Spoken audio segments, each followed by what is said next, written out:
Okay. नमस्कार to सभी को मेरा नमस्कार। आज हम फिर एक कल का जो सेशन था हमारा डेटा नेटवर्क में हम लोगों ने लैन के बारे में समझा। आज हम उससे एक सेशन आगे जाने की कोशिश करेंगे और आज कोशिश करेंगे कि आईएसओ जो हमारा प्रोटोकॉल्स हैं वो कैसे काम करते हैं वो भी हम प्रैक्टिकल मैनर में देखने की कोशिश करते हैं, राइट। तो जैसा कि अब इतनी जानकारी आप लोगों को समझ में आ गई होगी।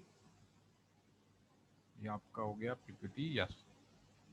अगर हम इसकी बात करें तो इसमें हम लोग देख पाएंगे।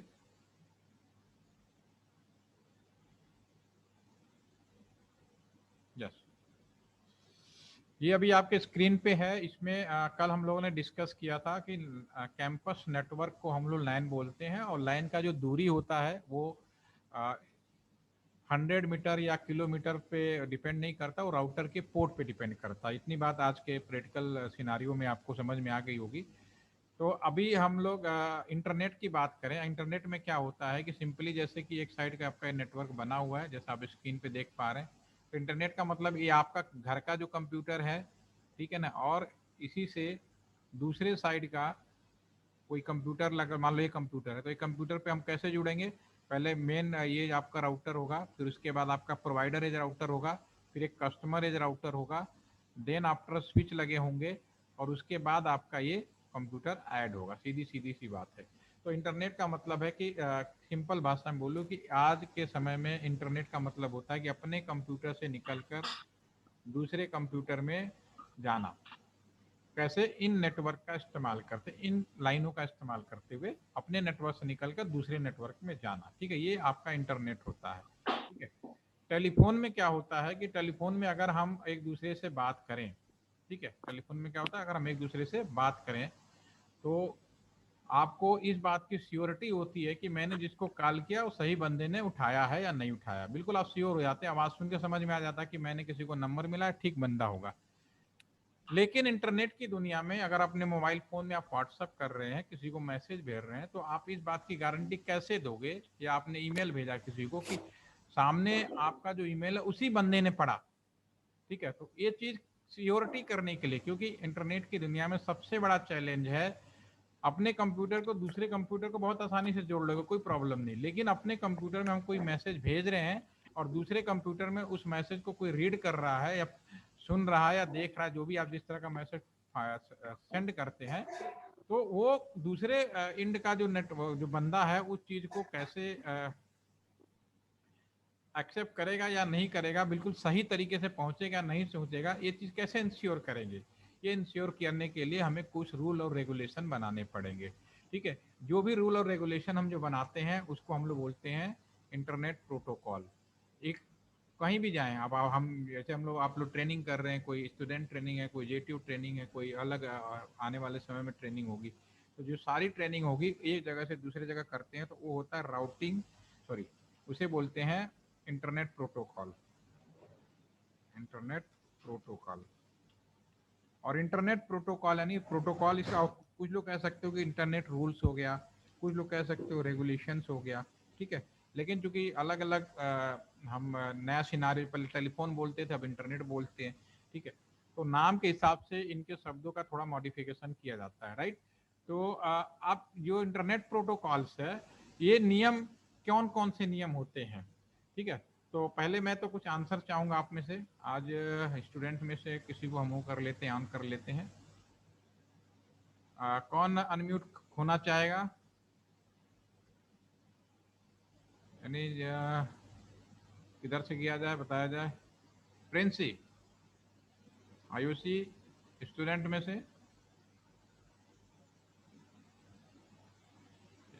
यस, आपको प्रिंसी को अनम्यूट कर देते हैं। ओके ठीक है, अभी मैं कर देता हूँ।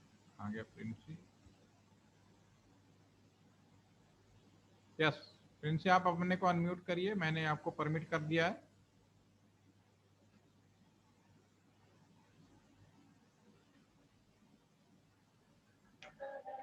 ओके, मेरी आवाज़ आपको प्रॉपर आ रही है? Yes sir. ठीक है। प्रिंसी आप नेट बैंकिंग करते हैं? क्या sir? Just one hold down please.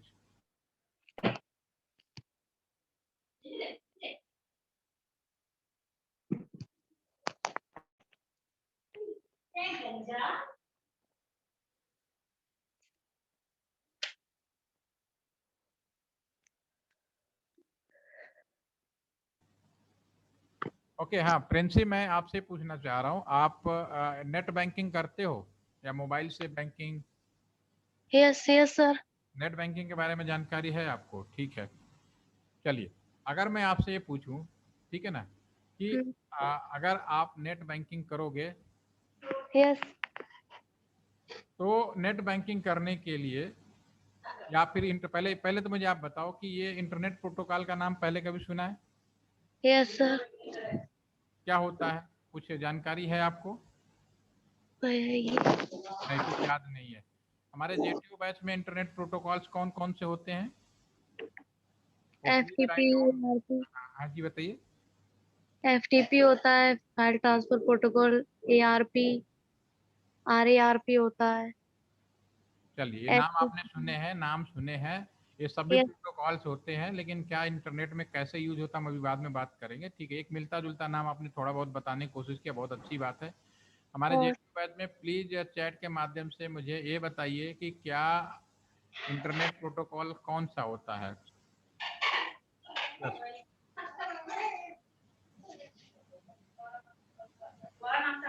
देखिए, कोई भी हम प्रोटोकॉल करते हैं, इंटरनेट प्रोटोकॉल जो होता है वो मैं अभी आपको बता देता हूँ। इंटरनेट जो प्रोटोकॉल्स होती हैं, पहली बात की जो उसको बोलते हैं टीसीपी आईपी प्रोटोकॉल। पहली चीज है, इंटरनेट करने के लिए जिस प्रोटोकॉल का इस्तेमाल किया जाता है वो टीसीपी आईपी होती है, पहली चीज है, ठीक है। यस टीसीपी आईपी प्रोटोकॉल जब शुरू में इंटरनेट शुरू किया गया था तो ये कितने लेयर की थी? स्टार्टिंग में 4 लेयर की थी ये, ठीक है ना, 4 लेयर की थी, सिंपल ये बात है, 4 लेयर, ठीक है।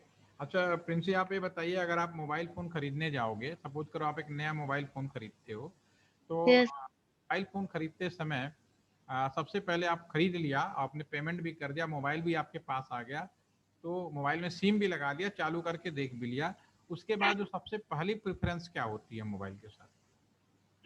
क्या प्रदान करते हैं, क्या कोशिश करते हैं? अब आपके पास मोबाइल आ गया, आपने पेमेंट भी कर दिया, खरीद भी लिया, सिम भी लगा लिया और देख लिया, तो कोई भी एक आम इंडियन जब कोई नया चीज खरीदता है, सब कुछ जब उसका अपना हो जाता है, तो फिर सबसे पहले क्या करता है? सबसे पहली चीज क्या करता है? सब कुछ सही है, उसका साउंड वगैरह देखते हैं, कैमरा देखते हैं। वो सब तो आपने देख लिया, खरीद लिया, पसंद कर लिया, पैसे दे दिए, जी अब सर। चीज आपके पास आ गई, यस ठीक है। उसके बाद आप क्या करेगा? कोई भी एक, मैं सिर्फ आपकी बात नहीं पूछ रहा हूँ, मैं भी अगर नया मोबाइल फोन खरीदता तो फिर मैं क्या करूंगा उसके बाद? ये तो पक्का है कि मोबाइल फोन में बात करेंगे, लेकिन हम लोग एक काम सब लोग जरूरी से करते हैं। अकाउंट भी क्रिएट हो गया, पवन लिख लिया मैंने, रजिस्टर ईमेल भी, ठीक है, फेसबुक भी करेंगे, काम करना शुरू पहले कर देंगे। संजय दत्त, वेट से, ये सब ऑलरेडी हो गया। प्रतीक जैन, एनी मोर? इतना हाई फाई मत जाइए, एक इंसान की तरफ कहते हैं ना, मतलब इंडियन की तरफ सोचिए। इंडियन क्या करता है, घर में अगर कार भी खरीदेगा, बाइक भी खरीदेगा, या कोई भी नया चीज खरीदेगा, सबसे पहला काम क्या करेगा वो?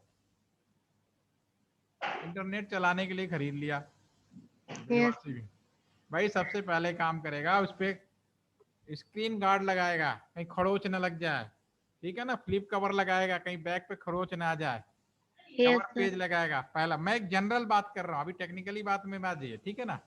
क्या हम्म। करता है कि भाई फोन है, फोन को या कोई भी सामान घर में आप कार भी खरीदोगे ना, पहले कवर देखो भाई मिट्टी उट्टी ना लग जाए, कहीं चोट ना लग जाए, उसकी सुरक्षा का इंतजाम करता है, राइट, ठीक है ना। जी सर। तो जब शुरू में जब टीसीपी आईपी प्रोटोकॉल बनाएगा तो पहले 4 लेयर बनाएगा, तब किसी ने सोचा नहीं था कि सुरक्षा की जरूरत पड़ेगी, लेकिन बहुत ही जल्दी रियलाइज हुआ कि इसमें कुछ सिक्योरिटी चाहिए, ठीक है ना।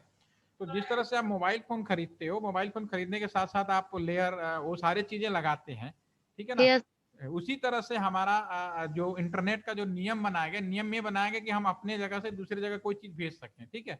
लेकिन हमें महसूस किया गया कि दूसरे जगह सही पर्सन को मिले, तो फिर इसमें उन्होंने सिक्योरिटी फीचर ऐड करने लगे, ठीक है। तो आज की डेट में जो टीसीपी आईपी लेयर है वो 5 लेयर तो बाई डिफॉल्ट हो गए, दिस इज अ 5 लेयर, तो बाई आज की कन्वर्ट होके 5 लेयर में हो गए, पहली बात तो ये, ठीक है। ये तो नियम के हो गए, लेकिन नियम के बाद भी लगा कि नहीं भाई, और अब जैसे कि आपने फाइल कवर भी लगा दी, ठीक है ना, मोबाइल फोन खरीदा और स्क्रीन गार्ड लगाया और फ्लिप कवर भी लगा दिया, लेकिन अभी भी मोबाइल को सुरक्षा करना है। अब आज की डेट में लोग क्या करते हैं, ये तो हो गई फिजिकल सिक्योरिटी, उसके बाद भी लोग कहते हैं भाई हमारा मोबाइल कोई दूसरा आदमी के हाथ में लग जाए तो डाटा ना देखे, तो क्या करता है, पासवर्ड लगा देगा, आपका बायोमेट्रिक सिक्योरिटी फीचर ऐड कर देगा, करता है ना।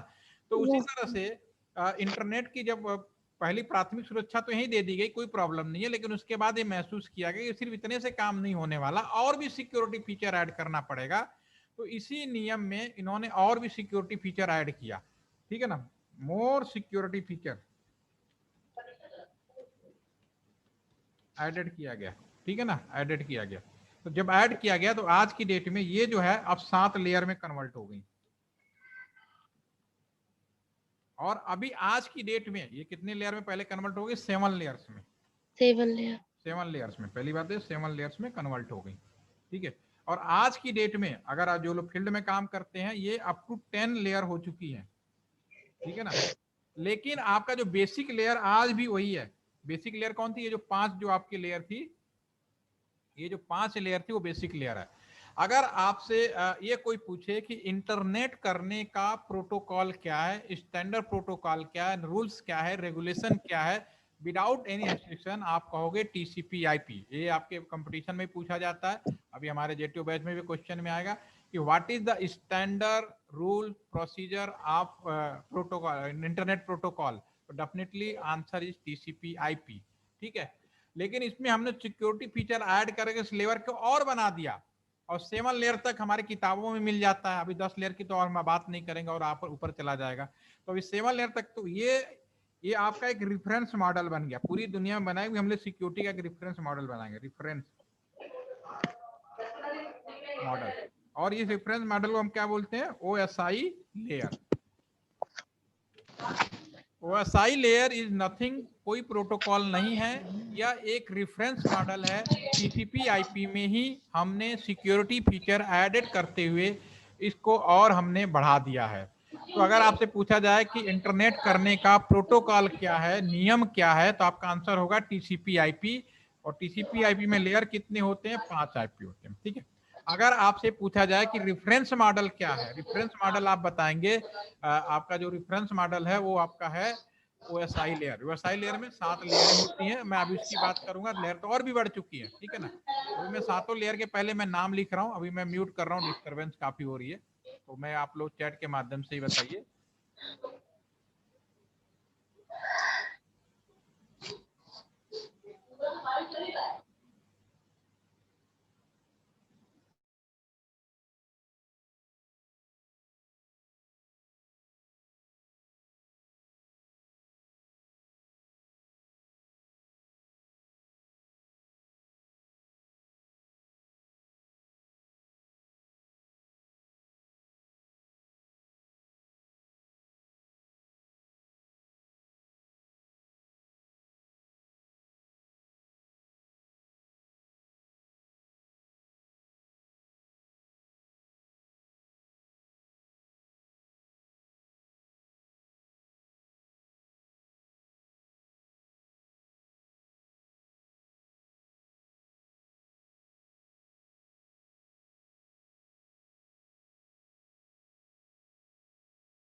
कौन कौन सी होती हैं आप सभी को जानकारी होगी, मैं यहाँ पे लिख दे रहा हूँ 7 लेयर्स कौन कौन सी होती हैं, और एक एक लेयर का मैं एक्सप्लेनेशन दूंगा, और उसका आपको पूरा एक्सप्लेनेशन समझ में आएगा। इंटरनेट हम लोग जिस नियम का, हो सकता है कि मेरे इस बताने के बाद आपको सारे इंटरनेट के नियम याद हो जाएं, ठीक है ना। तो 7 लेयर का नाम लिख देता हूँ, नाम याद करने का सबका अपना अपना स्टाइल होता है। This is the my style. Please do not throw sauce pizza away, ठीक है ना। तो साउथ में अलग तरीके से लोग याद करते हैं, नॉर्थ में अलग तरीके से याद करते हैं, लेकिन उम्मीद है कि मेरे आज इस सेशन के बाद आपको याद करने की जरूरत नहीं पड़ेगी, फिर भी आप लिखिए। पी का मतलब है फिजिकल, फिजिकल लेयर, ठीक है ना, और इसको हम लोग बोलते हैं लेयर नंबर 1। डी का मतलब है data link layer, this is a layer number 2। N को बोलते हैं network layer, this is a layer number 3। इसी तरह पी टी को बोलते हैं transport, this is a layer number 4। And S को बोलते हैं session, this is a layer number 5। और पी को बोलते हैं presentation, this is a layer number 6। A को बोलते हैं application. This is the layer number 7। Okay, तो 7 लेयर होती हैं, आपने पढ़ा भी है, इसमें कोई वो नहीं है कि मैं आपको नहीं आता, लेकिन इस लेयर को मैं प्रैक्टिकल तरीके से बताने वाला हूं अभी। ठीक है, तो प्रैक्टिकल तरीके से मैं आप में से किसी को अनम्यूट करता चाहता हूं, जेटीओ बैच से कर लेता हूं इस बार, जिसकी वो बढ़िया चल रहा हो भाई। कोई है जिसका फर्स्ट क्लास चल रहा हो, डिस्टर्ब ना हो रहा हो अगल बगल में, किसको किया जाए? जिसकी किसको करें भाई, किसको जल्दी मैसेज करो, नहीं तो मैं अपने आप कर दूंगा मैं।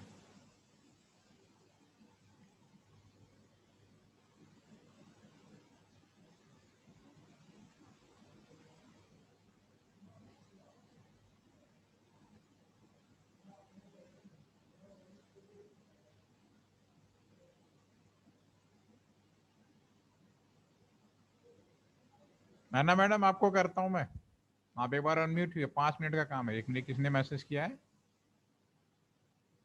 जयराम जी को अनम्यूट किया जाए? चलो भाई, पहले जयराम जी को कर लेते हैं। कहाँ है जयराम? अरे किस नाम से हो भाई? नहीं मिल रहा इसमें। चले नैना मैडम आप हो जाइए, अनम्यूट करिए, मैंने आपको परमिट किया है।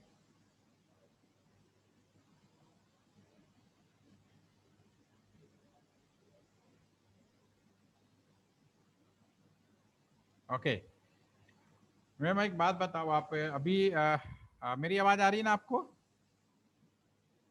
ठीक है, आपकी आवाज नहीं आ रही है।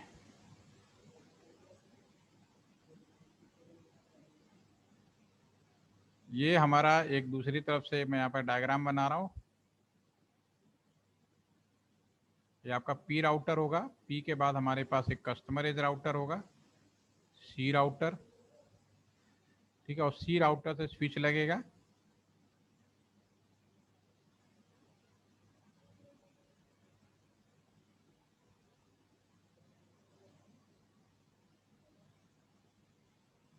ये आपका पी हो गया, देन आपका कस्टमर एज राउटर हो गया, और उसके बाद एक स्विच लगेगा, और स्विच से हम ये कंप्यूटर या सर्वर जोड़ देंगे। This is a server. Okay, तो अनम्यूट कौन है, किसको किया जाए, फिर से करते हैं।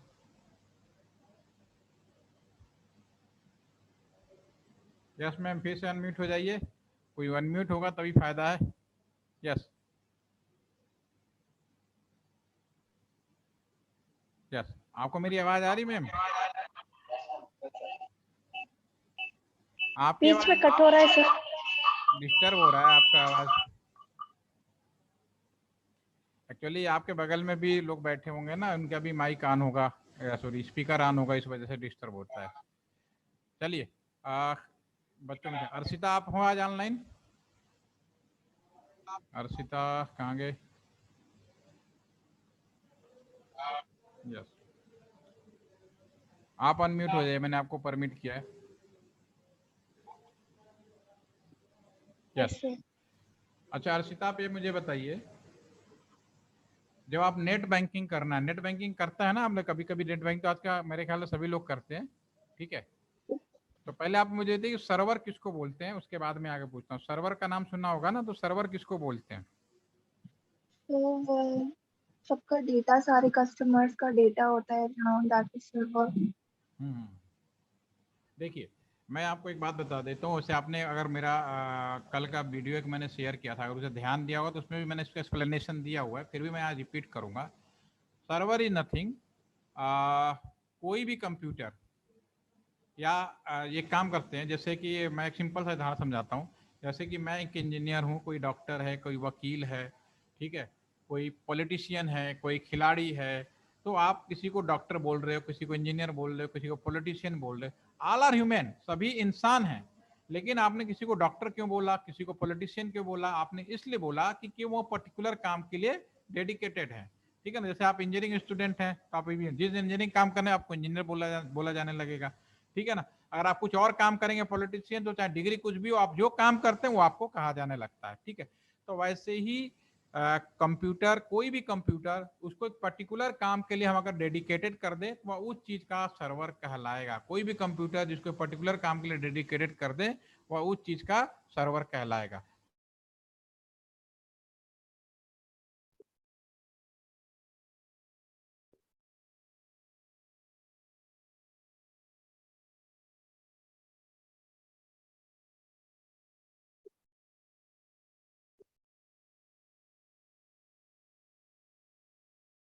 कोई भी कंप्यूटर जिसे पर्टिकुलर काम के लिए डेडिकेटेड कर दोगे वह उस चीज का सर्वर कहलाएगा, इसमें कोई डाउट नहीं होना चाहिए। तो ये जो कंप्यूटर है सारे कंप्यूटर, लेकिन एक सवाल और है कि नॉर्मल कंप्यूटर और सर्वर कंप्यूटर में क्या डिफरेंस हो सकता है। इसमें कुछ लोग पहले भी अगर ट्रेनिंग किया होगा तो उन्हें पता होगा। अगर मैं नॉर्मल कंप्यूटर को भी सर्वर बना सकता हूं तो फिर मार्केट में सर्वर कंप्यूटर अलग से क्यों आते हैं? सर्वर कंप्यूटर क्यों अलग से आते हैं बताइए। अगर नॉर्मल कंप्यूटर को भी कुछ बाकी लोग चैट के माध्यम से बताएं। और असिता जी, अगर आपको मैंने पूछा है तो नॉर्मल कंप्यूटर को ही हम सर्वर बना सकते हैं, सॉफ्टवेयर खरीदेंगे और डाला। जितने भी प्राइवेट कंपनियां होती हैं वो सॉफ्टवेयर डेवलप करते हैं, उनका सॉफ्टवेयर बीएसएनएल एक बहुत बड़ा परचेजर है, उन सॉफ्टवेयर को खरीदता है और अपने कंप्यूटर्स में या जो भी हमारे स्पीच डिवाइस है, ट्रांसमिशन डिवाइस है, उसके अंदर वो डालता है और इस्तेमाल करता है। तो बीएसएनएल जो एम्प्लॉइज है उनके साथ साथ दूसरे कंपनी के जो एम्प्लॉइज हैं प्राइवेट ऑर्गेनाइजेशन के, वो भी काफी डिपेंडेंट होते हैं। अगर आप बीएसएनएल में 1 लाख काम करते हैं तो दूसरे कंपनी के भी 10 से 12 लाख लोग इसके ऊपर डिपेंडेंट है। जैसे आपके कॉलेज में अगर कोई आएगा ना, आईटी की सॉफ्टवेयर कंपनियां आती हैं, तो वो सॉफ्टवेयर परचेजर कौन है, ठीक है ना। तो अभी मैं ये पूछ रहा हूँ कि सर्वर कंप्यूटर जो है आपका, जयराम लिख रहे हैं सर्वर कंप्यूटर सेंडर होता है। सेंडर तो होगा, रिसीवर भी होगा, इसमें क्या है। पर्टिकुलर कोई भी कंप्यूटर एक पर्टिकुलर काम के लिए डेडिकेटेड कर दो उसका सर्वर, जैसे कि आपके कॉलेज में अटेंडेंस लगाने के लिए अटेंडेंस सर्वर हो जाएगा। कोई कंप्यूटर होगा, आपने कल अगर वीडियो मेरा देखा होगा तो सभी कंप्यूटर में एक बात तो तय होगी कि जितने भी कंप्यूटर्स हैं दुनिया में, जो भी डिवाइसेज स्मार्ट हैं जो इंटरनेट से जुड़ेंगी, वो सब एक दूसरे से ऑनलाइन जुड़ने के लिए कम्युनिकेशन करेंगी। कम्युनिकेशन के लिए उन सबको टेलीफोन नंबर यानी कि डिजिटल फॉर्म में आईपी एड्रेस, तो बिना आईपी एड्रेस का कम्युनिकेट नहीं कर सकते, ठीक है ना। तो आईपी एड्रेस तो देना ही पड़ेगा। तो उसी तरह से एक ऐसा सर्वर जो जब आप नेटवर्क में जुड़ते हैं तो सभी को ऑटोमेटिक आईपी देता है। तो एक पर्टिकुलर सर्वर ऐसा होता है डीएचसीपी सर्वर। डीएचसीपी सर्वर का मतलब होता है सभी कंप्यूटर्स को अपने आप आईपी देना। तो हर कंप्यूटर को कोई ना कोई काम दिया गया, तो जिस काम को दोगे उसी चीज का वो सर्वर कहलाना शुरू हो जाएगा, ठीक है। बैंक में आप जब नेट बैंकिंग करते हैं तो वहां का जो सर्वर होता है जो कस्टमर के लिए होता है, तो कस्टमर को प्रिविलेज देता है, पावर देता है कि अपने अकाउंट को देख सके और उससे पैसे का लेन देन कर सके, तो वो आपका ट्रांजेक्शन सर्वर हो जाता है या कस्टमर इंफॉर्मेशन सर्वर हो जाता है, ठीक है। तो नॉर्मल ये क्या है, सॉफ्टवेयर के माध्यम से इन चीजों को मैनेज किया जाता है किसी भी कंप्यूटर में डालकर। मैं ये कह रहा हूं कि नॉर्मल कंप्यूटर को भी हम सॉफ्टवेयर डालेंगे सर्वर की तरह काम करने लगे, कोई भी प्रॉब्लम नहीं है। फिर भी मार्केट में अगर नॉर्मल कंप्यूटर जो 50,000 का मिलता है, सर्वर कंप्यूटर की कीमत स्टार्टिंग 1.5 लाख 2 लाख से शुरू होता है, तो मैं 3 गुने रेट में क्यों कंप्यूटर खरीद के लगाता हूँ। नॉर्मल कंप्यूटर और सर्वर कंप्यूटर में क्या डिफरेंस है, जबकि दोनों कंप्यूटर से मैं काम कर सकता हूँ, फिर भी सर्वर कंप्यूटर जहां जरूरत होती है सर्वर कंप्यूटर खरीद के लगाया जाता है, ऐसा क्यों? आंसर है सर, किसी के पास? हाँ बताओ, आप बताइए बताइए। एक्सेस ऑफ डेटा होता है और अगर हम सारे कंप्यूटर्स को सर्वर कंप्यूटर्स बना देंगे तो फिर डेटा रिडंडेंसी बहुत ज्यादा हो जाएगी। मीन सेम डेटा हर कंप्यूटर पर नहीं आई गेस। नहीं नहीं नहीं, नॉर्मल कंप्यूटर सर्वर तो किसी एक पर्टिकुलर काम के लिए, नॉर्मल कंप्यूटर को भी सर्वर आप बना सकते हो, ठीक है। एक नॉर्मल कंप्यूटर को सर्वर, जैसे मैं आपके घर में लैपटॉप है, अगर आप उसको सर्वर बनाना चाहो बना लो, कोई प्रॉब्लम नहीं है, ठीक है। उसमें डेटा रिडेंसी कोई इशू नहीं आएगा। लेकिन सर्वर बनाने से नुकसान क्या होगा, आपके लैपटॉप को क्या नुकसान होगा? सो स्लो हो जाएगा। स्लो नहीं, आप पैसे खर्च कर लो, बढ़िया वाला कंप्यूटर खरीद लो, क्या दिक्कत है? लोगों के पास है कंप्यूटर, हाई स्पीड कंप्यूटर है। भाई प्रतीक जी आपके पास पैसा है, आप अच्छे वाले कंप्यूटर खरीद लो, हाई स्पीड वाला खरीद लो, नॉर्मल कंप्यूटर हो गया बराबर। हो सकता है कि सर्वर कंप्यूटर उतना अच्छा नहीं हो, आपके नॉर्मल कंप्यूटर सर्वर कंप्यूटर से बेहतर हो, फिर भी हम उसको सर्वर नहीं बनाने की कोशिश करते, ऐसा क्यों? मैं अगेन रिपीट कर सकता हूँ, आपके घर का हो सकता है लैपटॉप, आपने एक सर्वर बनाया हुआ, एक आपके पास सर्वर है और आपका अपना लैपटॉप है, तो हो सकता है कि सर्वर कंप्यूटर के जितने फीचर हैं उससे कई गुना बेहतर फीचर आपके नॉर्मल कंप्यूटर में हो, फिर भी नॉर्मल कंप्यूटर को मैं सर्वर नहीं बनाता, ऐसा क्यों? पवन जी लिख रहे हैं normal computer manually, server computer automatically work run करेगा। क्या बात है भाई। ऐसा है पवन, कहीं ऐसा तो नहीं इलेक्शन लड़ने जा रहे हो? मैनुअली ऑटोमेटिक दोनों कंप्यूटर तो ऑटोमेटिक करा सकते हो। ये तो बिल्कुल क्या कहता है ना, पॉलिटिशियन वाला आंसर हो गया। कौन बताएगा भाई? मेरी बात समझ में आ गई ना कि आपका जो नॉर्मल कंप्यूटर है, high processor, high speed, high hard disk, सब कुछ है, एक सर्वर कंप्यूटर के तुलना में ज्यादा है, बढ़िया है। उसके बाद भी आप एक क्या कहते हैं, नॉर्मल उस कंप्यूटर को सर्वर बनाने से आप अवॉइड करते हो, ऐसा क्यों? आपके इन सारे उन चीजों का मैंने निचोड़ डाल दिया, आप बताइए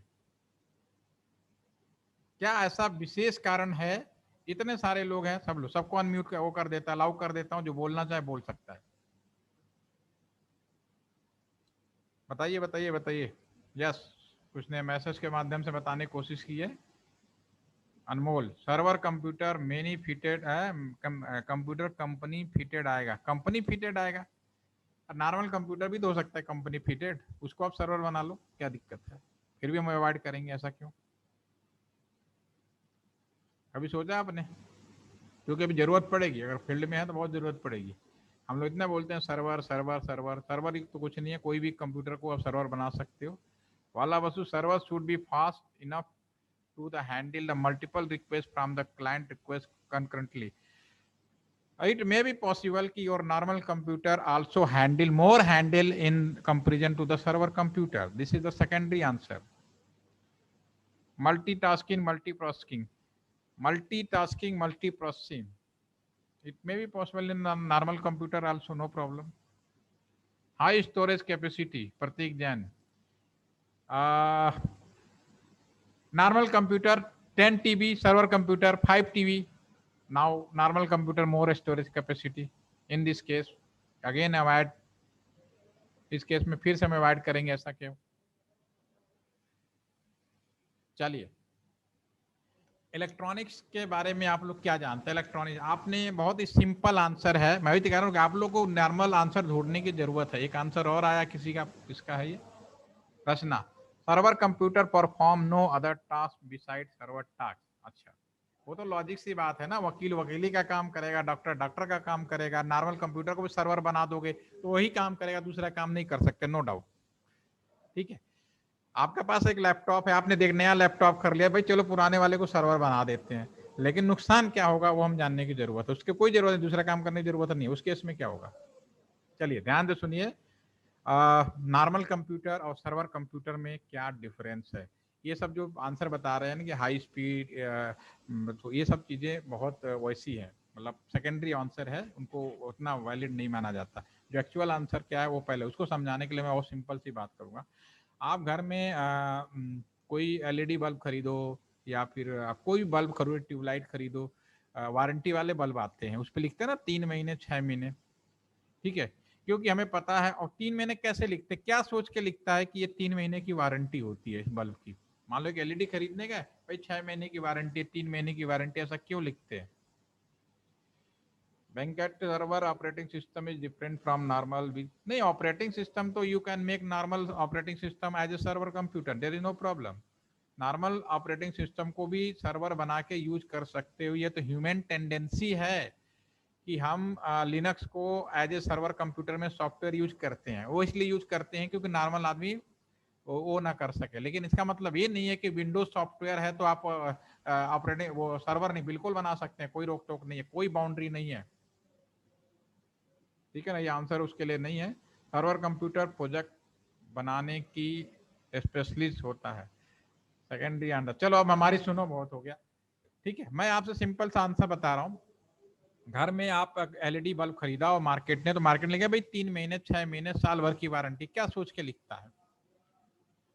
क्योंकि उसे पता है वो क्या करता है। दुनिया में कोई भी इलेक्ट्रॉनिक डिवाइस हो आज की डेट में, इंसान की भी बात कर लो, हर चीज की बात कर लो, ठीक है, कोई भी चीज, कोई भी डिवाइस, मैं इलेक्ट्रॉनिक्स डिवाइस की अगर बात करूं, कोई भी इलेक्ट्रॉनिक्स डिवाइस अगर आपने एक बार इस्तेमाल करना शुरू कर दे, एक बार पावर सप्लाई ऑन कर दिया और एक बार के लिए उसकी पावर सप्लाई बंद ना करो, तो उसकी maximum life, practical life 90 days होती है, 90 दिन, 90 days. Any electronic device full time operational, maximum life period is the 90 days. This is the theoretical answer.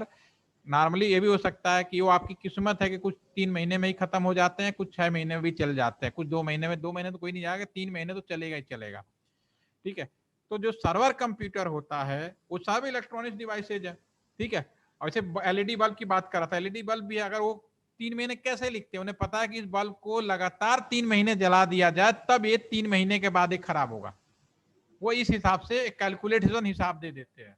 तो आपने देखा होगा 3 महीने के बाद वो ज्यादा चल जाता है, क्योंकि बीच में बंद भी होता है, जान भी होता है, उसमें ऑन भी ऑफ भी होता है। तो वैसे ही जो हमारा नॉर्मल कंप्यूटर, अगर मैं उसे सर्वर कंप्यूटर बनाऊं, चाहे 1000 फीचर हो, क्योंकि इलेक्ट्रॉनिक सर्वर कंप्यूटर एक डेडिकेटेड कंप्यूटर होगा जो किसी भी पल के लिए बंद नहीं कर सकते। तो एक नॉर्मल कंप्यूटर को आपने सर्वर कंप्यूटर बना दिया, सर्वर कंप्यूटर का मतलब जो 24 घंटे ऑन ऑफ नहीं हो सकता, तो उस केस में क्या होगा, आपका जो कंप्यूटर है 3 महीने के बाद यूजलेस हो जाएगा। तो किस्मत अच्छी है कि 3 के 4 महीने चल जाए, 5 महीने चल जाए, साल से, वो अलग मैटर है, ठीक है। लेकिन बाय डिफॉल्ट थ्योरेटिकली ये कहता है कि इसकी एक्सपायरी डेट, आप सर्वर नॉर्मल कंप्यूटर का यूज कर रहे हो तो 3 महीने के बाद ये कंप्यूटर एक्सपायर कहलाएगा, यूज नहीं कर सकते। सर्वर कंप्यूटर में क्या होता है डिफरेंस, जो नॉर्मल सर्वर कंप्यूटर में क्या डिफरेंस होता है, सर्वर कंप्यूटर्स के अंदर हर चीज ड्यूल मोड में मिलेगी। ड्यूल मोड कम से कम dual mode, 2 operating system, 2 power supply, 2 hard disk, छोटे छोटे हार्ड डिस्क के पार्ट मिलेंगे, 2 आपका ऑपरेटिंग सिस्टम मिलेगा, हर चीज ड्यूल मोड में होगी। उसका फायदा ये होता है कि एक निश्चित टाइम के बाद, after a definite time, one server part automatically close, दूसरा अपने आप ऑन होने जाता है। एक निश्चित समय के बाद एक अपने आप बंद हो जाएगा, फिर दूसरा आपका अपने आप काम करने लगता है। इससे उनकी लाइफ पीरियड बढ़ जाती है। ये बेसिक आंसर है, बाकी आंसर आप बनाते रहो, लिखते रहो, कोई मदद नहीं करता, वो कोई फर्क नहीं पड़ता। तो ये कंप्यूटर, इस नॉर्मल कंप्यूटर को भी सर्वर बना सकते हो अगर इसमें हर चीज ड्यूल मोड में कर दो। ड्यूल मोड का मतलब 2 ऑपरेटिंग सिस्टम लगा दो, 2 हार्ड डिस्क लगा दो, 2 पावर सप्लाई लगा दो, तब ये तो ठीक है। अगर नॉर्मल कंप्यूटर में 1000 फीचर हो, चाहे नॉर्मल सर्वर कंप्यूटर्स की तुलना में कई गुना बेहतर पैसे खर्च करके हाई स्पीड हाई कैपेसिटी का ले लो, कोई फायदा नहीं है, ठीक है ना। क्योंकि 3 घंटे चलाओगे, लगातार चलाओगे, 3 महीने के बाद वो अपने आप इसका लाइफ खत्म हो जाएगी, ठीक है। तो basic reason is that due to the electronic device maximum life period 3 month if full operational without any second closing this particular device. इस डिवाइस को बिना बंद किए 24 घंटे इस्तेमाल करना शुरू करेंगे तो 3 महीने के बाद अपने आप वो बंद हो जाएगा। इसीलिए सर्वर चीज में आपने घर में अगर ओरिजिनल राउटर भी देखे ना, हर चीज डबल मिलेगी, 2 पावर सप्लाई, 2 कंट्रोल कार्ड, वो इसलिए बनाया जाता है ताकि उनकी लाइफ बढ़ जाए। ये तो रहा आपका सर्वर की बात। होपफुली कि आपको हमारी बात समझ में आ गई होगी, ठीक है। अब हम यहाँ पे बात कर रहे हैं जो हमने प्रोटोकॉल जो लिखा था, मैं उसके बारे में बात करने वाला हूँ। जो मैंने 7 लेयर्स यहाँ पे जो लिखी है, ये लेयर के बारे में डिस्कस करने वाला हूँ, ठीक है ना। तो Arshita again unmute please. Yes sir. ठीक है, अब आपको नेट बैंकिंग करना है। अब मैं यहाँ पे दोबारा पहले इधर आ जाता हूँ, अब आपको नेट बैंकिंग करना है, ठीक है। नेट बैंकिंग करने के लिए आप, ये आपका कंप्यूटर है, राइट। ये मान लीजिए आपका SBI बैंक का ये सर्वर कंप्यूटर है जिसमें आपका डाटा इन्फॉर्मेशन, नेट बैंकिंग करने का मतलब आप इस कंप्यूटर से इस कंप्यूटर में जाएंगे और वापस आएंगे, यही तो हुआ, ठीक है ना। ये इसका नेट बैंकिंग, ये आपके सामने नेटवर्क बना हुआ है, ठीक है। अब मैं आपको 7 लेयर समझाने के लिए मैं आपको ये सवाल पूछ रहा हूँ। अगर आपको नेट बैंकिंग करना है अपने लैपटॉप पे जिस पे इंटरनेट जुड़ा हुआ है, चाहे कोई मोबाइल फोन से करो, चाहे लैंडलाइन फोन से करो, चाहे कंप्यूटर से करो, लैपटॉप, कोई फर्क नहीं पड़ता। अगर आप इस कंप्यूटर से आप नेट बैंकिंग कर रहे हो, ठीक है, तो सबसे पहले आप क्या करोगे? What is your first step for the net banking? Sir site login करनी पड़ेगी। साइट खोलने के लिए कहां से खोलोगे साइट? गूगल।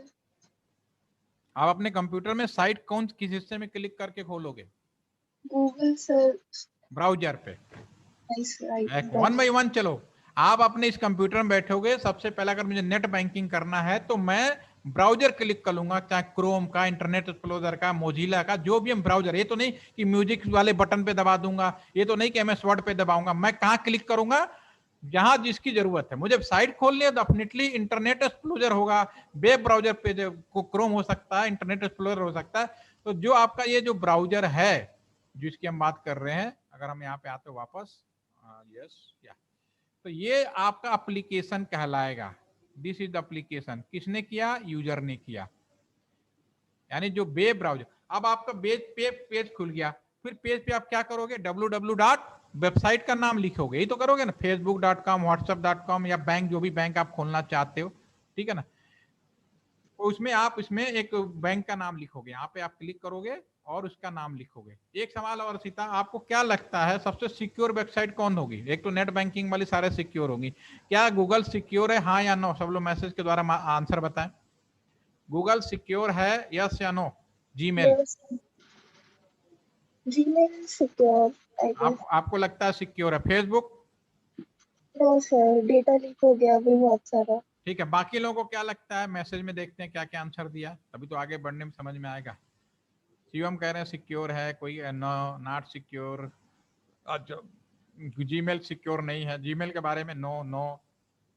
ओके, जीमेल का तो फिर यूज क्यों करते हो भाई? सिक्योर नहीं है तो why using of the Gmail? Secure, Anmol कह रहे हैं गूगल सिक्योर। चलिए, मिला जुला आंसर आ रहा है, अभी मेरे सवाल के बाद पता चलेगा सिक्योर है या नहीं, जब मैं आंसर देना शुरू करूंगा। ठीक है, तो आप यहाँ पे लेकिन एक बात तो तय है कि दुनिया में जितनी भी साइटें हैं उसमें से 2-3 साइटें ऐसी होती हैं जिसपे ज्यादा से ज्यादा सिक्योरिटी दी जाती है। एक तो बैंकिंग वाली साइट होंगी क्योंकि सबका हिट उस पर रहता है। दूसरा, नेशनल सिक्योरिटी से रिलेटेड जो साइटें होंगी उस पर आपका सिक्योरिटी होगा, या कंपनी का अपना पर्सनल डाटा होगा वो सिक्योर होगा। ठीक है ना? ठीक है, तो HTTPS MNS सिक्योर। चलिए, अभी पता चलेगा है या नहीं, वो हम बात करेंगे। ज्यादा हाई फाई अभी नहीं आ रहा हूं मैं, बहुत नीचे तरीके पे आ रहा हूँ।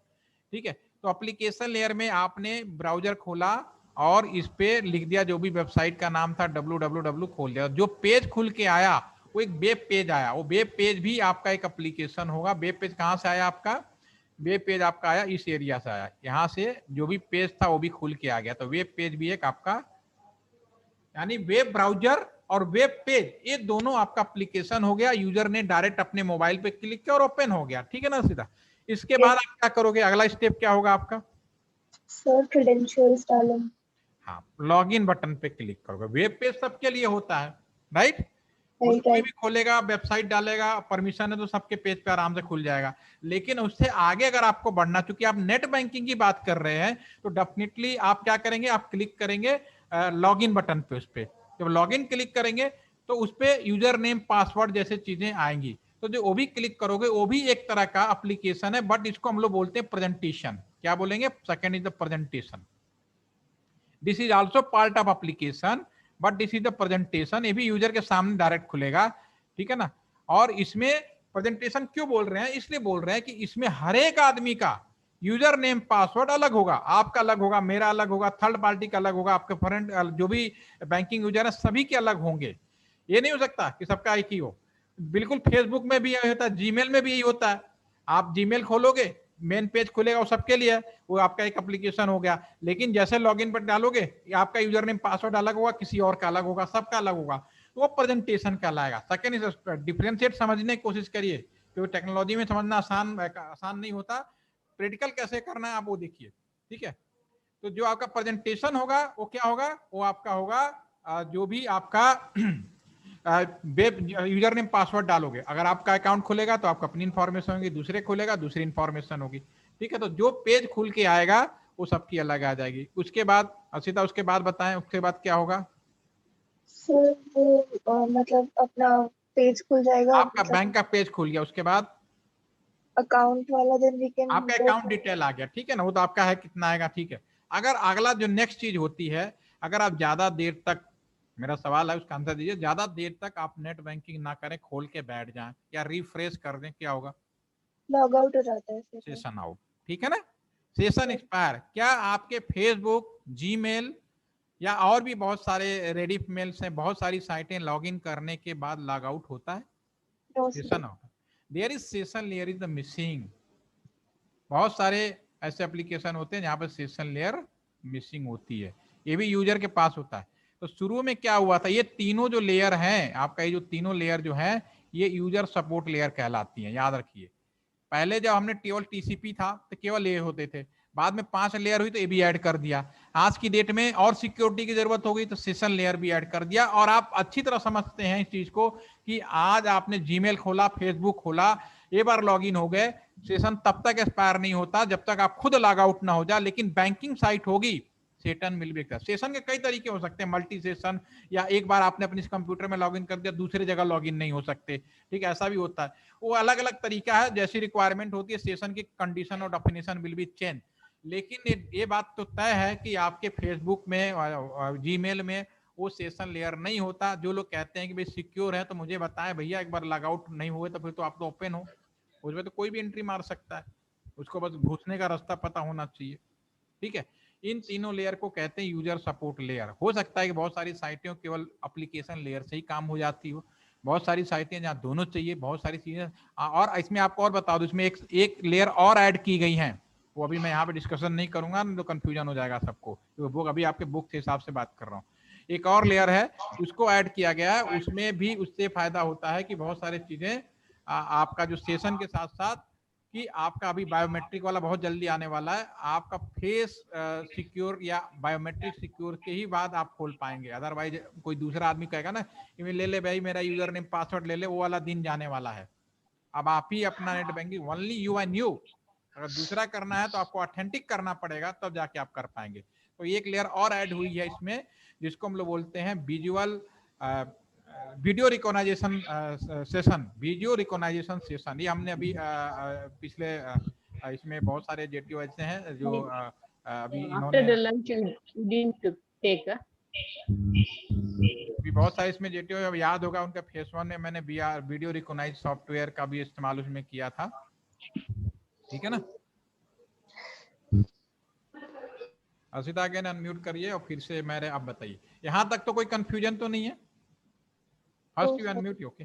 यहाँ तक मेरी बात समझ में आ गई। यूजर ने डायरेक्ट अपने कंप्यूटर पे किया, उसको सपोर्ट करने के लिए सिक्योरिटी के लिए प्रेजेंटेशन और सेशन बनाए गए, ओके।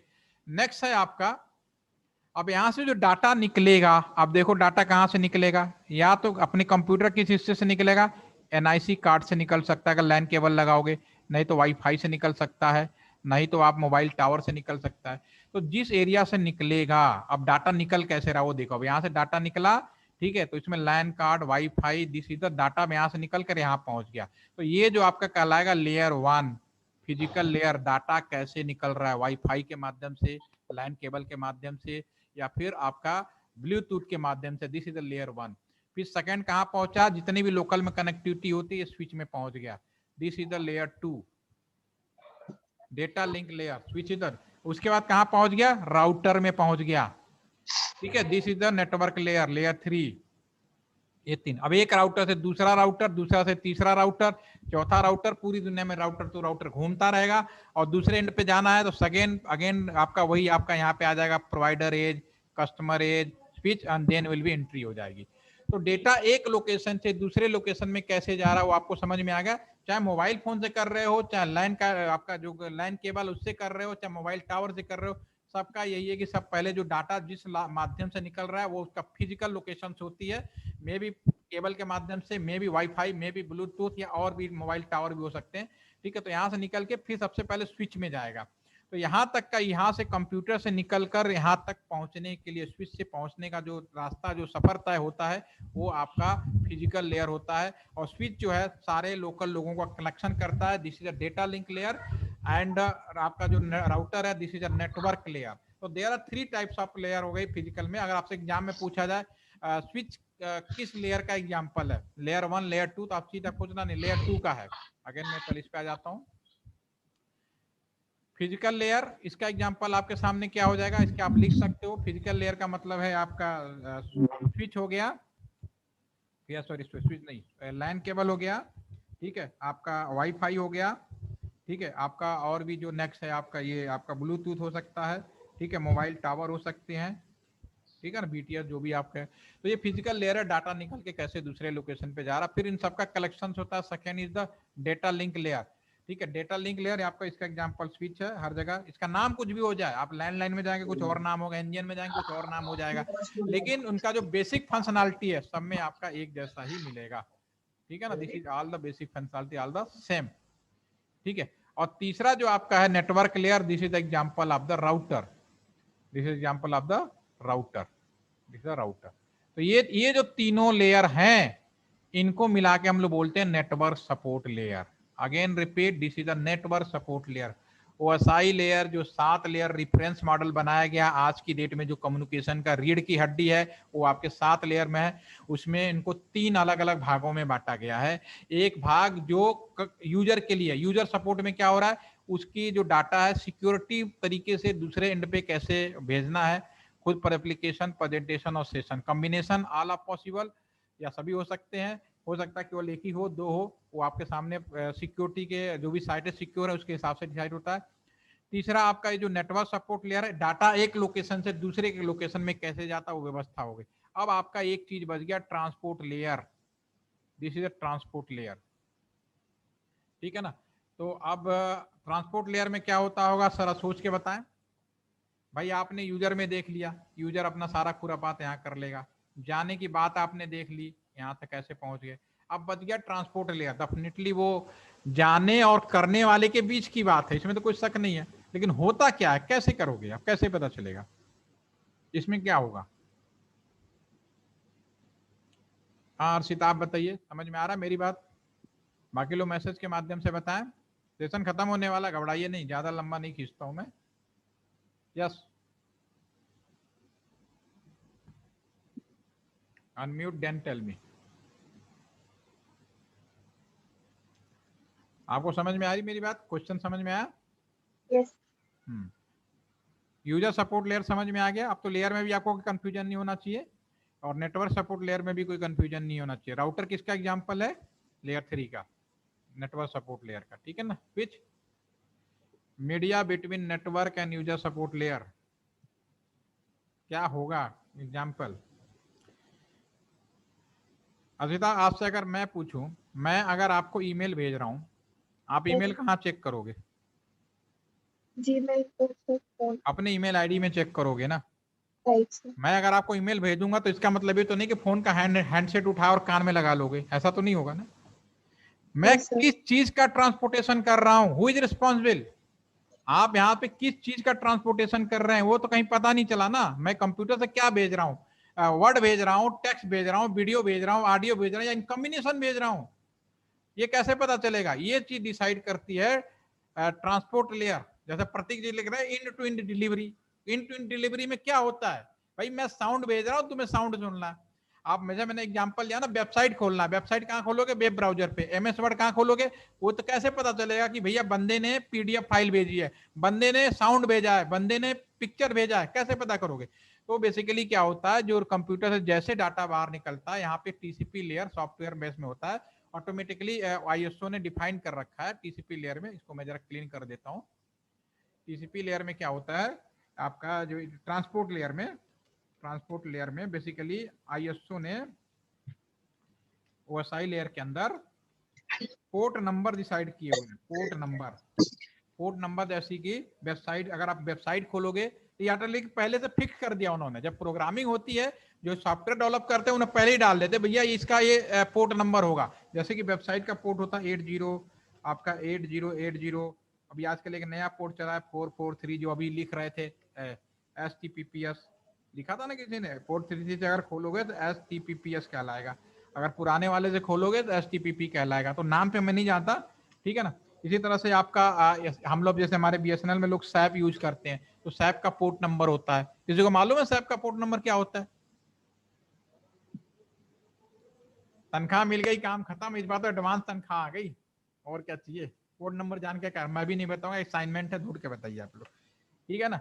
एफटीपी का 20 होता है, 21 होता है। ये पोर्ट नंबर ऑलरेडी आपका डिसाइडेड होता है। This is the port number, this is already decided by the ISO. इस पोर्ट पे जैसे साउंड का है, अगर हम टेलीफोन से, मैं यहाँ से मेरा साउंड जा रहा है, तो मेरे साउंड का जो है वॉइस का जो पोर्ट नंबर होता है वो 2000 होता है, ठीक है ना। तो इस तरह से पोर्ट नंबर डिसाइड होता है, ठीक है। एनी कोई confusion, any doubt? This is the over है, 7 लेयर। अब साइबर सिक्योरिटी की अगर बात करें, भैया सिक्योरिटी कहाँ नहीं चाहिए, हर जगह चाहिए। एप्लीकेशन साइबर सिक्योरिटी का मतलब होता है हर लेयर पे security. Application layer security, network layer security, presentation layer security, session layer security, physical layer security. Wifi से कोई जल्दी ना जुड़े, फिजिकल लेयर है, उसके लिए पासवर्ड प्रोटेक्ट करते हैं, ठीक है। तो हर सिक्योरिटी हर लेवल पे चाहिए। साइबर सिक्योरिटी बहुत बड़ा फील्ड है। इस फील्ड में पहले आपको सारे लेयरों को समझना। और सबसे ज्यादा जो हैकिंग की जाती है, आपके हिसाब से सबसे ज्यादा हैकर कहाँ मिलेंगे? जो ये काम करते हैं दूसरे के नेटवर्क में घुसने का। और सबसे कमजोर कड़ी कौन सी है? ये मेरा लास्ट सवाल है, आंसर बताइए।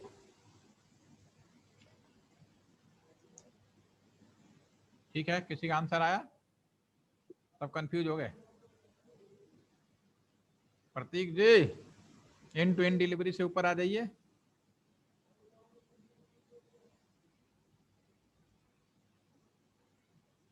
चलिए,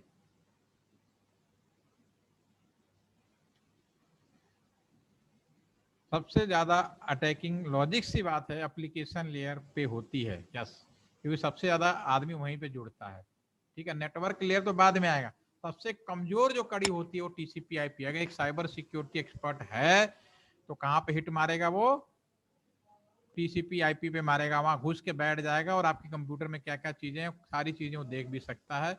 इसीलिए कहा जाता है कि आप अपनी इंफॉर्मेशन न दें, क्योंकि आपके इंफॉर्मेशन से ही वो टीसीपी लेयर को समझ जाता है और कंप्यूटर को हैक करके बैठ जाता है वो। और कंप्यूटर में जो भी हम कर रहे हैं, मैं पढ़ा रहा हूँ, जो कुछ देख रहा हूँ, इसका वो स्क्रीनशॉट वो ले सकता है, रख सकता है। ठीक है, सबसे ज्यादा हिट जिस लोकेशन से होता है एप्लीकेशन लेयर, डेफिनेटली हर आदमी कहाँ से घुसेगा? एप्लीकेशन से घुसने की कोशिश करेगा। लेकिन एप्लीकेशन में अगर आपका टीसीपी लेयर कमजोर नहीं है तो कोई आदमी हैक नहीं कर सकता। लेकिन टीसीपी और जो ट्रांसपोर्ट लेयर है बहुत ही वीक है। लेकिन लोगों को जानकारी नहीं होती, लोगों को बहुत सारे एक्सपर्ट नहीं होते, आसानी से उसमें मतलब वो हैक नहीं कर पाते। लेकिन जो एक्सपर्ट होते हैं सीधा हिट वही मारते हैं और आपकी सारी इंफॉर्मेशन चुरा लेते हैं। ठीक है, चलिए आज के सेशन में मैं इतना ही रखता हूँ। कल सभी लोग अवेलेबल होंगे। स्टूडेंट पहले बताएं, बाकी हमारा जेटीयू बेस्ट अवेलेबल है। स्टूडेंट बताएं, इतना ही सेशन लेना है? यस पवन बताओ। सबको परमिट कर रखा है मैंने, बोलिए। सर हम ये कह रहे थे, हाँ, जैसे हम किसी भी अकाउंट क्रिएट करते हैं नया फेसबुक या जीमेल पर। सर मेरी वॉइस सुन पा रहे हैं आप सुन रहे? बोलिए बोलिए। तो सबसे पहले हम क्या करते हैं, यूजर नेम और पासवर्ड एंटर होता है जो कि कहीं ना कहीं एक सर्वर पर स्टोर होता होगा। तो हमारा कहना ये है कि जो पासवर्ड हम वर्ड जैसे लिखते हैं न्यूमेरिकल अंकों में 1 2 3 4, तो क्या इसी फॉर्मेट में सर्वर में स्टोर होता है या किसी अदर फॉर्मेट? अदर फॉर्मेट में होता है। अच्छा अच्छा, वो कंप्यूटर जनरेटेड है। पहले वो आपका पहले जो प्रेजेंटेशन जो लेयर इसीलिए बनाई गई थी, प्रेजेंटेशन लेयर में आपको याद होगा, अभी भी देखेंगे। ठीक है, लेकिन कई बार क्या होता है वो बीच बीच में आप देखना कि जब यूजर नेम पासवर्ड डालते हो तो जब कई बार ऐसा गलत होता है तो उसमें सेंसेबल टाइप का एक सॉफ्टवेयर भी यूज करते हैं। अगर आप 2 बार गलत करोगे, तीसरी बार ओटीपी आना शुरू हो जाएगा या फिर ऑटोमेटिकली और दूसरे भी तरीका है, आपको मना कर देता है कंप्यूटर। ठीक है ना, लेकिन उस फॉर्मेट में आज की डेट में सेव नहीं होता। 1 2 3 4 लिखोगे तो कुछ और फॉर्मेट में सेव होगा, वो इजिबल नहीं है, आज की डेट में इजिबल नहीं है। ठीक है ना, और बताइए। बस सर यही सवाल उठा था। आप अपने बैच के बारे में बताइए, कल क्या आप लोग 1 घंटा दे पाएंगे? 40 मिनट 45 मिनट सेम टाइम पे? ऑफलाइन या ऑनलाइन? ऑनलाइन, ऑफलाइन तो अभी बंद है, कल तो आपको तो ऐसे हाँ ऑनलाइन दे पाएंगे सर, दे पाएंगे। सर दे पाएंगे, क्योंकि इससे आप ही लोग आसान है, एक दिन फ्री भी रखेंगे ना। और सर बोले बोले। जी, हमारा एक एडवांस नेटवर्किंग नाम से सब्जेक्ट है। वो मैंने देख लिया, टेंशन मत लो, शायद आप ही ने भेजा है ना पीडीएफ फाइल। जी सर, बिल्कुल बिल्कुल। वो उसकी जरूरत नहीं पड़ेगी, तुम खुद ही समझदार हो। आपको कहते हैं ना मैं उंगली पकड़ा दूंगा ना, उसके ऊपर तो आप खुद ही पहुंच जाओगे। जिस दिन से पैकेट ट्रेसर शुरू करेंगे ना, अभी आप पहले अभी मैं एबीसीडी करा रहा हूँ, ठीक है ना। 1-2 सेशन कल केबलिंग के बाद वो शुरू हो जाएगी, एक लास्ट और सेशन रह रहा कल केबल वाला। उसके बाद पैकेट ट्रेसर इंस्टॉल करके बैठिए, उसके बाद उसमें जो जो चीजें लिखी है ना वो अपने आप करना शुरू कर दोगे। शुरुआत बताते ही, उसके बाद आपको सोचना नहीं। उसके बाद के आप मुझसे भी पूछ सकते हो, नहीं तो आजकल यूट्यूब में भी अगर आपको बेसिक मालूम होगा ना, यूट्यूब के बाद ऑटोमेटिकली आप ढूंढ आउट कर पाओगे। उसमें जो कुछ लिखा कोई खास चीज नहीं है, वो नाम देखने में बड़े बड़े हैं, नाम बड़े दर्शन छोटे, लेकिन वो तभी तक है जब तक आपको वो नहीं पता एबीसीडी। तो जिस दिन आप पहला 2 या सेशन कर लिया ना पैकेट ट्रेसर वाला मेरा, ठीक है ना, उसके बाद आपको इतना आसान लगेगा कि यार तो है कुछ है ही नहीं सर, ये तो कुछ भी नहीं है, बल्कि आप और सवाल पूछोगे। ठीक है, तो वेट करो, मंडे ट्यूसडे तक वेट करो, डेफिनेटली वो आपका सारा ऑटोमेटिक आ जाएगा उसमें। ठीक है ना, ओके सर। वो इतना एडवांस नहीं है, वो लिखने के लिए एडवांस लिखा है, ताकि नाम बड़े बड़े लिख दो, डर ना जैसे मैं इंजीनियरिंग की पढ़ाई करने गया ना, तो मेरे टीचर, पहले क्या होता था हमारे टाइम में, तो मैंने 94 का इंजीनियरिंग में एडमिशन लिया था, इसमें होंगे हमारे बैच में भी कई लोग, ठीक है ना। उस टाइम पे क्या था कि इसमें शुरू में ना हमारे यहाँ किताबें नहीं मिलती थी। आज मार्केट में जाओगे ना, इंजीनियरिंग किताबें बहुत आसानी से मिल जाती हैं। हमारे टाइम में किताबों का एक ही ऑप्शन था, तो लाइब्रेरी से मिलता था या जो टीचर लिखवाता था वही काम होता था। तो हमारा जो advance higher engineering mathematics subject होता था, तो उसमें जो हमारा मैथ का टीचर था ना, बार बार डराता रहता था क्लास में, हम तुम्हें कठिन क्वेश्चन देंगे, गामा फंक्शन, बीटा फंक्शन और अल्फा फंक्शन का तुम कुछ कर नहीं पाओगे। नाम सुन के बड़ा डर लगता था, अल्फा बीटा गामा। अब पढ़ाता है नहीं था वो, ठीक है। ठीक है, और एग्जाम अब जो मुझे पता था क्वेश्चन वही देना, इसको सबको पता था कि ये जो पढ़ाएगा, क्योंकि किताबें होती नहीं थी, जो पढ़ाएगा वही आएगा, ठीक है। तो एक दिन पहले बताया कि सर ये अल्फा फंक्शन को, इस फंक्शन को, जैसे होता है ना क्वाड्रेटिक इक्वेशन होता है, तो उसमें हम तरीका लिखते हैं क्वेश्चन, तो इस फंक्शन को इस तरीके से लिखने को हम अल्फा फंक्शन बोलते हैं, इस तरीके से लिखने को बीटा फंक्शन बोलते हैं। अगर आपने पढ़ा होगा तो लिखने का तरीका उसको वो बोलते थे, तो हम लोग हंसते हंसते लौट गए, इतने डराता रहता था चीज। तो ये जो लिखा ना बी लाइन ACL, बड़ा बड़ा जो नाम पढ़ रहे थे, तो जब पढ़ा तो मैंने कहा कोई बात नहीं, जो जिन्होंने फर्स्ट टाइम पढ़े उनके लिए तो समझ में नहीं आया क्या लिखा है, लेकिन जब एक से ऊपर जब बढ़ोगे ना, तो अपने आप समझ में आ जाएगा तुम्हें सारी चीजें, ठीक है। तो दैट इज नथिंग, सर। ठीक है। Any more okay, thank you. Question and doubt? ठीक है, कल मिलते हैं, और JTO बैच भी अपनी तैयारी करे, और उसका उनसे रिक्वेस्ट है कि आपका जो TRC होगा 6 वीक का, वो अभी आप क्लियर कर लीजिएगा, वही क्लियर करना है। दूसरा, गेट टुगेदर में आप ये चाहते हैं तो आप देख लीजिए क्या करना चाहते हैं। आप चाहते हैं सर्टिफिकेट भी चाहिए तो भी बनवा सकते हैं, लेकिन अभी थोड़ा सा डाउट हो रहा है कि एडवांस देना चाहिए या नहीं देना चाहिए, बस इस बात का, बाकी तो होना ही है, ठीक है। उसके लिए आप लोग मीटिंग कर लीजिए मेरे साथ एक बार बैठ के ना, शाम को बैठ के बात कर लेते हैं, ठीक है। Thank you. Thank you sir.